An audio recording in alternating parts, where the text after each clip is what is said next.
So it seems a lot of us otaku type unfairly hate on ecchi in anime. For instance, when I did the Please Teacher and Love Hina episodes, I got the response, I thought this show was just ecchi. And as much as I think that there isn't any validity in dismissing something as just ecchi, I thought that ecchi was something worthwhile in and of itself, so I intend to defend ecchi for the sake of ecchi. To start, let me quickly define what I mean by ecchi. I mean fan service, either male or female, with no regards to body part. If something is shown in an anime and it is meant to have sexual connotations, i.e. gratuitous panty shots, breast jokes, shirtless pretty boys, awkward positions, noises that could be considered sexual,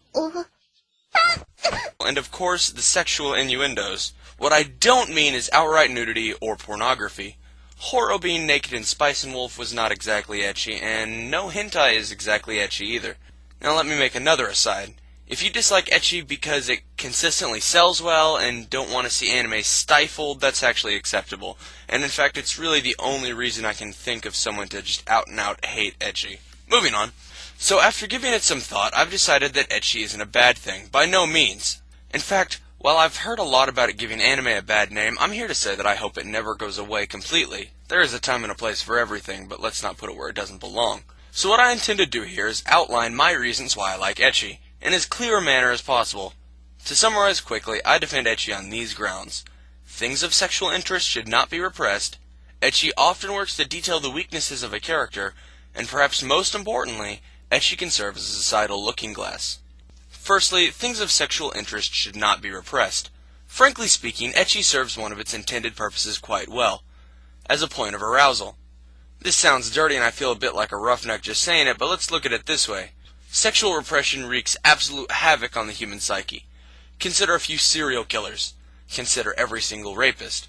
Sexual repression can bring us to extremes none of us want to go to.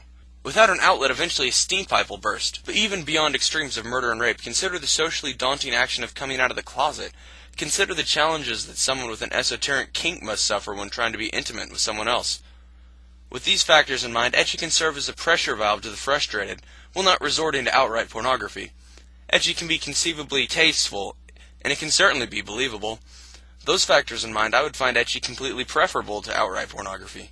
Viewing ecchi in this regard is sometimes a chance to laugh at things that would otherwise just irritate us. And heaven knows that a laugh can go a long ways to relax a stressed mind. Next, ecchi often details the weakness of a character, or the strengths, but it generally gives us a glimpse into how our characters think, how they view the world around them, and how to react to the pressures society places on them. To use an example off the top of my head, Aioriaoshi, a harem anime. For those not familiar, Aioriaoshi is an anime about a young man who, due to a complicated string of events, ends up living with 6 other females. The show is actually quite sweet and can be pretty romantic, but it makes no secret of its harem status. Now while there is a lot of fan service here, the main character I want to focus on is one named Tina Foster. Tina is an American who was raised Japanese. She's full of energy and can be very loud and outspoken, not to mention quite forceful. The point of ecchi here is how she greets other females, done by groping their breasts if she happens to sneak up on them. Now at first glance this seems like it'd just be for the fan service, but the reality becomes much clearer when you analyze her character. Tina is an outcast, very literally. In Japan she never felt accepted because of her American heritage, and in America she never felt accepted because of her Japanese upbringing. That in mind, why would a character do something so front and brash? Why would a character who always feels alienated do something that could prevent them from forming deeper connections?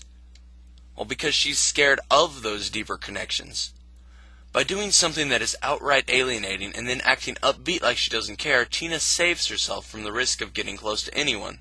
Now this explanation doesn't work so well at the end of this series when she has formed deeper connections to others, and they just write her gropings off as what she does, but overall I felt I had a better understanding of the character because of this bit of ecchi. Lastly, and in my estimation most importantly, is that ecchi can serve as a societal looking glass.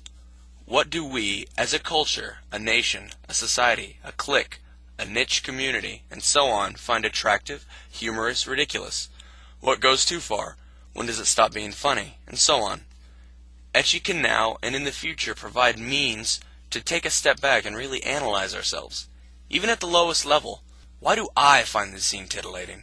Why do I find this scene to be going too far? And take a step back. Why do otaku like this scene? What does it say about us in the wide? And so on until we can reach the highest possible level. Do we consider Shakespeare's Sonnet 141 to be a writing of sexual deviancy?